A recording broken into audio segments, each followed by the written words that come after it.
Hello and welcome to this video on understanding the role of neurotransmitters in mental health. So neurotransmitters are chemical messengers in the brain, and we know that. They play an important role in transmitting signals to other neurons and between neurons. Neurotransmitters impact mood and many other things that we take for granted. So understanding the role and their function really provides very valuable insights into our life, especially our mental health. So what are neurotransmitters? Specifically, what are their role?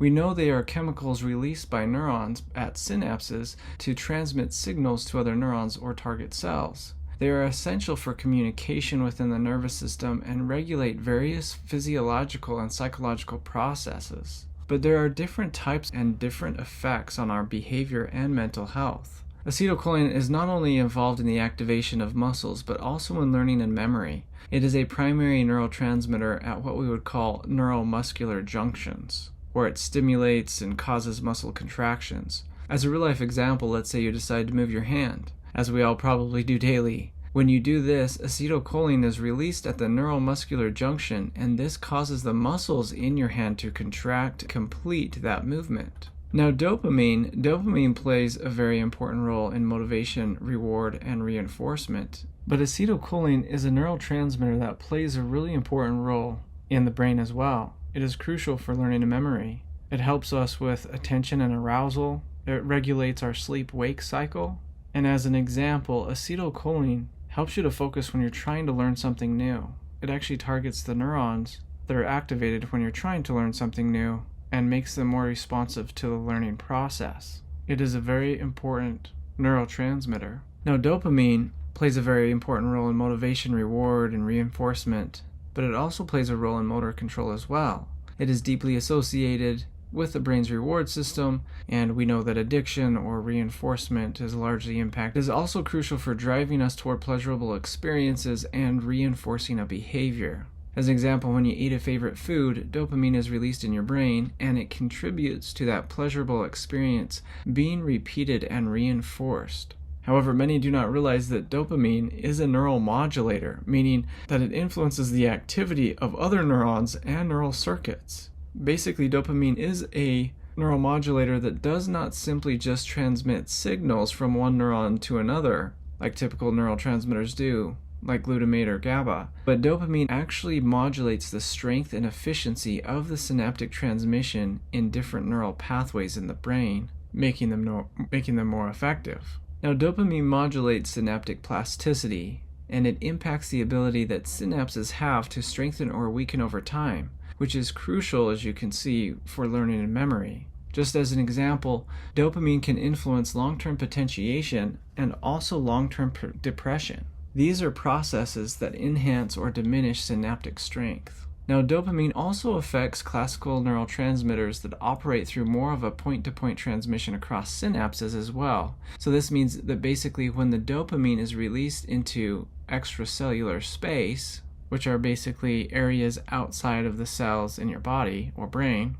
and it affects multiple neurons over a broad area. Now we have serotonin. Serotonin regulates mood and sleep and appetite and even perception of pain. It's often linked to feelings of happiness or well-being or contentment. If dopamine is the wanting chemical or the driving chemical, then serotonin is the liking chemical, which wasn't so easily understood years ago. You might hear people say that dopamine is the feel-good chemical in the brain, but dopamine really is the driving chemical as well as a neuromodulator and a bigger player as a neuromodulator. That's important to understand too. Where serotonin is more of the feel-good chemical, helps you to feel calm and relaxed, and enhances feelings of well-being, etc. Now we have GABA. GABA, which stands for gamma-aminobutyric acid, is a primary inhibitory transmitter. So basically what this means is that it reduces neuron excitability and prevents neurons from being overstimulated. As an example, GABA will help to relieve and regulate anxiety, and there are several medications that boost GABA, which will increase GABA activity between neurons at receptor sites, and these types of things will suppress and ameliorate some anxiety disorders. That's why it's used to treat anxiety. But what about glutamate? So glutamate is a primary excitatory neurotransmitter and is the main excitatory neurotransmitter. It's involved in learning and memory as well, but plays an important role in synaptic plasticity.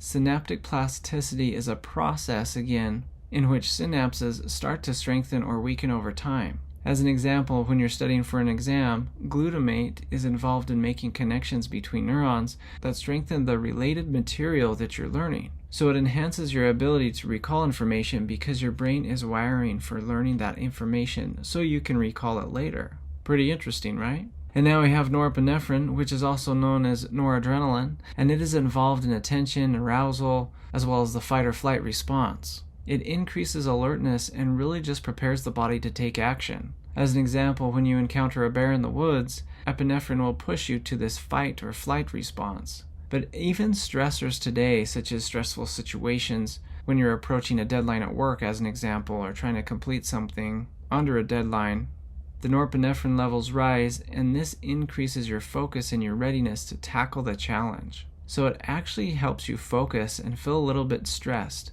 But it is a good thing to have a little bit of stress because it helps you to be hyper-focused or focused on a task to complete the task in many cases. However, as we know, long-term stress is not good. Now, when we think of neurotransmitters in mental health and their function, we know that they can cause a myriad of different issues. As an example, with depression, there's typically low serotonin levels, and norepinephrine is typically low too, which is linked to depression. There are antidepressant medications to help us with that, such as SSRIs or selective serotonin reuptake inhibitors, which work by increasing the serotonin levels in our brain, and it allows it to linger in the synapse between neurons longer. So a person with depression may experience a persistent sadness or lack of interest in activities, and SSRIs can help alleviate those symptoms or some of those symptoms by increasing either serotonin in the brain or blocking the reuptake of serotonin between the synapse and the presynaptic neuron. Now, schizophrenia is associated with a dysregulation of dopamine pathways. Dysregulation means, by the way, an impairment or a disruption of normal functioning within the brain. It really describes an inability to manage or control functions that are typically regulated automatically for good health. Antipsychotic medications are used to treat and target specific dopamine receptors to reduce these symptoms that may lead to hallucinations or delusions. Now, a person with schizophrenia might hear voices or have paranoid thoughts, but antipsychotic treatments can help reduce those symptoms by more normally modulating the dopamine activity in their brain. Now, anxiety disorders typically result from low levels of GABA, as I mentioned, but these neurotransmitters are linked to anxiety disorders, so the treatments would include medications that increase GABA activity and serotonin levels, typically at the same time. This would help to manage the anxiety symptoms. As a result, a person that has generalized anxiety disorder, they may feel excessive tension or worry quite a bit. And benzodiazepines or SSRIs can help alleviate those symptoms by enhancing the inhibitory neurotransmitter gamma in the brain. But you see, neurotransmitters are synthesized in the neuron cell body or axon terminals, and they are stored in synaptic vesicles. So we want to understand the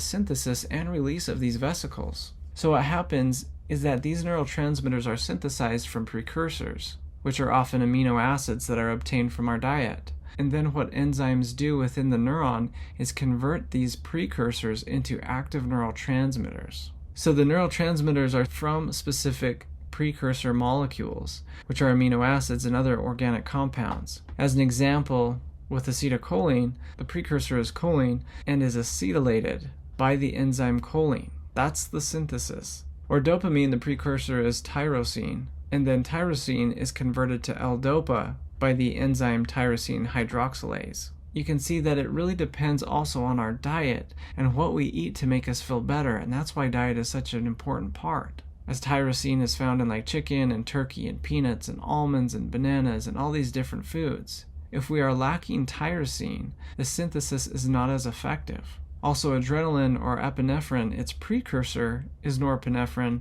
and another good example is serotonin, the precursor is tryptophan. Just note that norepinephrine, by the way, is made by dopamine. And that's important to understand because then we can see dopamine more accurately that it's more motivation and energizing effects too, and norepinephrine pushes us to action. Or the effects of norepinephrine we can feel as stress sometimes, where we are focused like as we need to do something. Then also adrenaline or epinephrine, its precursor is norepinephrine, and another good example is serotonin, the precursor to tryptophan. Tryptophan is in turkey and eggs and nuts and other foods. When we understand the precursors and the synthesis pathway of neurotransmitters, we understand how important it is to take care of our body and to have adequate nutrition intake so all the neurotransmitters can be converted, used, and how they're synthesized from precursors, which are often amino acids that are obtained from our diet. Then enzymes within the neuron convert these precursors, these neurotransmitters, and with the example of serotonin again, which is synthesized from the amino acid tryptophan, which is found in food products like turkey and nuts and cheese, then it is stored. So when it is synthesized, it becomes stored and then are stored in synaptic vesicles within the neuron. And these little packages, as you can see on the bottom right corner of the screen, with its axon terminals, makes them ready to be released at any moment when the action potential happens. So when that action potential happens, and when the action potential actually reaches the axon terminal, it triggers the opening of voltage-gated calcium channels. What this does is causes an influx of calcium ions that cause synaptic vesicles to move forward. These vesicles can start to fuse with the presynaptic membrane and release their contents into the synaptic cleft. As you can see, neurotransmitters will diffuse across the synaptic cleft and then bind to receptors on the postsynaptic neuron, which initiates the response.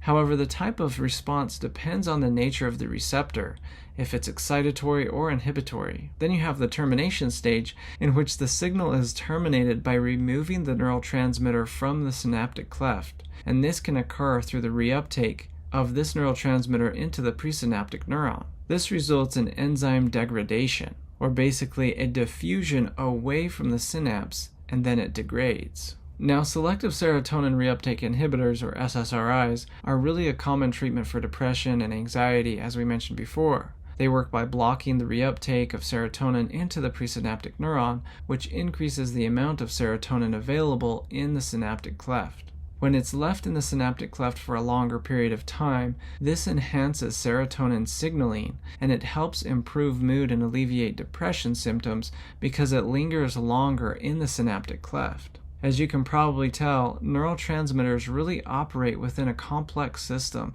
that influences many brain functions. Now there's the dopaminergic system. As you would maybe assume, we're talking about dopamine and a dopamine system in the brain, and it is involved in reward and motivation and motor control. And it includes pathways such as the mesolimbic pathway, mesocortical pathway, and nigrostriatal pathway. The mesolimbic pathway, by the way, is associated with pleasure, and these reward experiences when we're engaging in enjoyable activities, such as socializing or eating pleasurable foods, or engaging in pleasure-seeking activities as well. The serotonergic system regulates mood, appetite, pain, perception even, and also sleep. It originates in the Raphe nuclei, as you can see in this image here, and it projects to various brain regions. Serotonin, as we know, has a role to regulate mood as well as overall sense of well-being. And again, that's why SSRI medications are used in treating depression and anxiety disorders.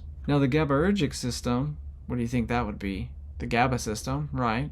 It provides inhibitory control and prevents excessive neuron activity by maintaining balance in the brain. Again, medications that are used to treat anxiety or seizures even may increase GABA. As we can see, neurotransmitters are really essential and are an essential chemical messenger to communicate with the nervous system, and they really influence a wide range of physiological and psychological processes, from our muscle movement to regulating mood. When we understand the roles and mechanisms of neurotransmitters, it really gives us insight into how the brain functions and helps us to understand our own well-being and mental health. It is also very helpful for physicians and doctors and clinicians to understand the different treatment options for both neurological and psychiatric disorders. Okay, thank you, and we'll see you in the next video.